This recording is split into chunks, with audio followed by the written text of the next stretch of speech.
Y este día, en una gran noticia, El Salvador ha abierto su primera embajada en Singapur. De hecho, recordaremos que anteriormente el presidente de la República había mencionado este país como un ejemplo para El Salvador y que de hecho, pues una de las grandes aspiraciones sería que El Salvador se convirtiera en el Singapur de toda América por el increíble nivel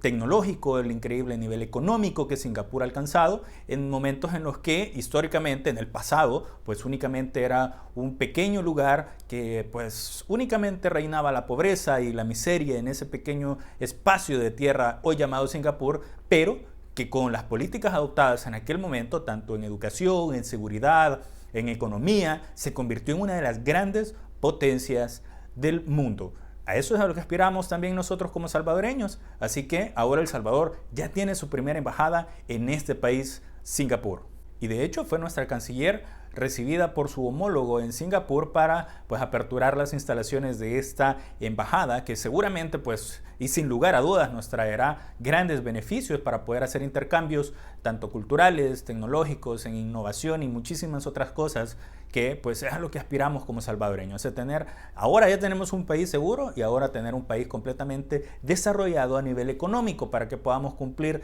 todas las metas y todos los sueños que tenemos como salvadoreños y que por fin abandonemos ese mal llamado tercer mundo, como nos habían llamado históricamente, pero que sabemos que únicamente era un impedimento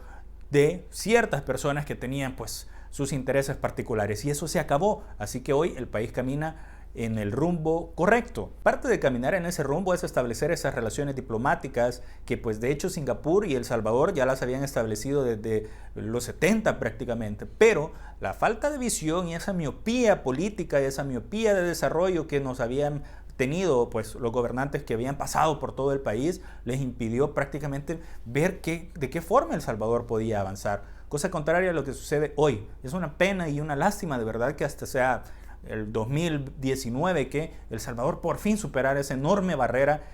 política que tenía y que incluso a pesar de que Singapur y El Salvador habían establecido relaciones desde los 70, nunca se había establecido una embajada hasta hoy. Aquí les muestro las imágenes de la visita de nuestra canciller a Singapur, recibida por su homólogo mientras aperturaban la embajada de El Salvador en aquel país.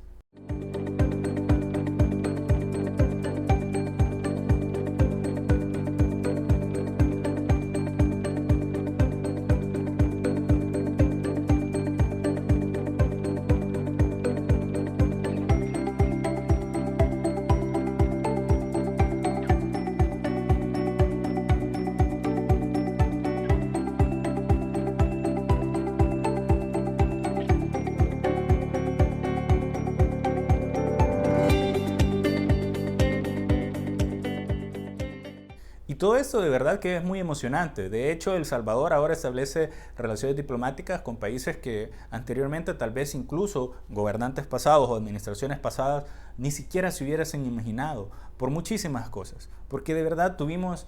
políticos tan mediocres que ni siquiera podían hablar inglés, ni siquiera podían comunicarse con el mundo.